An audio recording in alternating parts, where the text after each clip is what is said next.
La unificación de Italia y Alemania. En la segunda mitad del siglo XIX, la mayoría de países de Europa Occidental consolidaron un modelo de Estado-nación. Por espacio de varios años surgieron grupos nacionalistas que consideraban que la lengua era motivo para que un país estuviera unido bajo un mismo gobierno.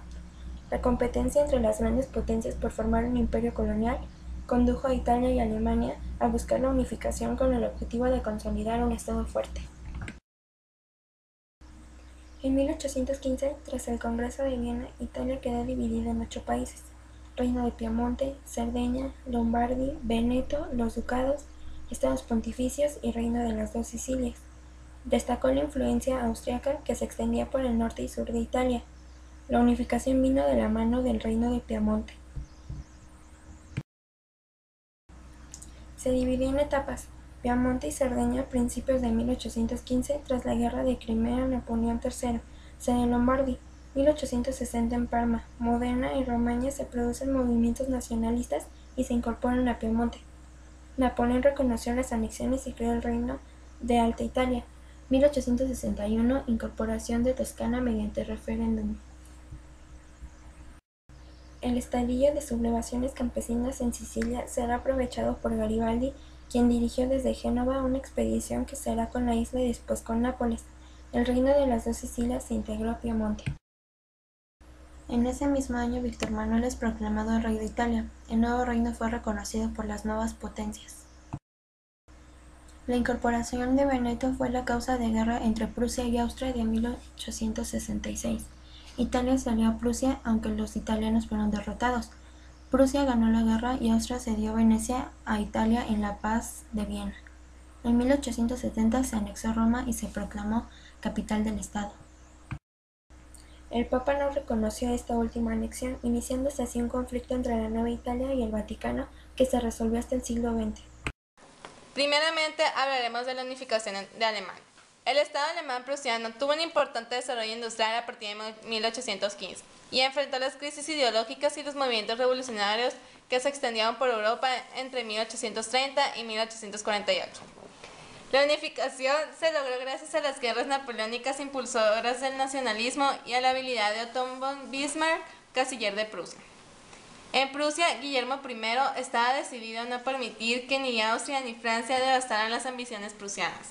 Guillermo I y Bismarck se empeñaban de hacer de Prusia un estado poderoso capaz de competir contra las potencias europeas. En los años 30 fue constituida Zollverein, unión aduanera que reunió a los estados alemanes industrializados del norte para establecer nuevas tarifas aduaneras para defender su economía. Bismarck desarrolló una política real, que combinó la diplomacia militar con el militarismo para eliminar la influencia austriaca y conseguir la unificación. En 1866, Bismarck dio un segundo paso al provocar una guerra con Austria en la cual Prusia resultó vencedora. En 1870, Bismarck culminó su estrategia con la guerra contra Francia y convenció a los estados alemanes del sur de que la economía prusiana era inevitable. Con la unificación, Alemania inauguró una etapa de desarrollo económico que la convirtió en las potencias capitalistas industriales más importantes de Europa. Ahora hablaremos de la unificación de Italia. El reino de Piamonte-Cerdeña fue el promotor de la unificación italiana, al lograr que Francia apoyara el proyecto de emancipación nacional e iniciara una guerra contra Francia. El conflicto armado estalló en abril de 1859, cuando las provocaciones de Francia y Piamonte llevaron a Austria a la guerra. Napoleón III decidió hacer la paz, quizá llevado por el temor de enfrentar en ese entonces una guerra con los estados alemanes del norte. Como resultado de aquella guerra, solamente se logró la anexión de Lombardía al reino de Cerdeña-Piamonte, y este tuvo que ceder a Francia las regiones de Niza y Saboya. Después de la unificación, el gobierno italiano inició su proceso de desarrollo económico. En los primeros años del siglo XX, se estableció una serie de reformas con la mejora de condiciones de vida para la clase obrera y creación del sufragio universal. Alemania. Proceso patriótico en la mitad del siglo XIX, el cual culminó con la creación del Imperio Alemán el 18 de enero de 1871. Alemania se encontraba dividida en 38 estados, destacando Austria y Prusia. El liberalismo era una gran amenaza para el país, por lo que se crearon alianzas para el control gubernamental de cada nación, como la Santa Alianza. La Santa Alianza fue firmada el 26 de septiembre de 1815 por el emperador Francisco I, Federico Guillermo III y Alejandro I. La Santa Alianza era un asunto político y tenía mucho que ver con lo religioso, puesto que la idea era completar el proceso de restauración y pacificación en Europa. Pero a través de ideas cristianas, a este acuerdo se le unieron después varios países de Europa.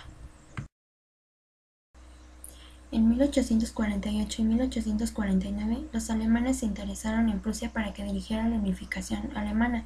El 18 de enero de 1871, Bismarck y 600 príncipes y nobles llenaron el Salón de los Espejos en el Palacio de Versalles. Prusia y Austria eran muy distintas en los aspectos económicos, políticos y sociales, lo cual fue motivo de frecuentes sublevaciones contra Austria, cuyo principal reclamo era el derecho a la formación de sus propios estados nacionales. Austria era un país que no contaba con burguesía, esto le creó dificultades financieras, pero aumentó la producción de carbón, acero y hierro en la segunda mitad del siglo XIX.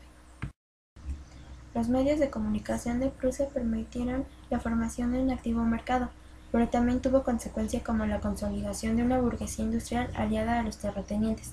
Buscaban la formación definitiva de un Estado nacional. La resistencia a la unificación la encentró en Austria y Francia, a quienes Prusia ganó 2 guerras que hallaron su camino hacia la unificación en 1871. Se juntaron 25 estados en como Kaiser y una federación con Guillermo I, Bismarck, como canciller. A partir de entonces se formaron reformas administrativas para fortalecer el Estado, además la acuñación de una moneda única, la fundación del Banco Central y la promulgación del Código Civil y Comercial.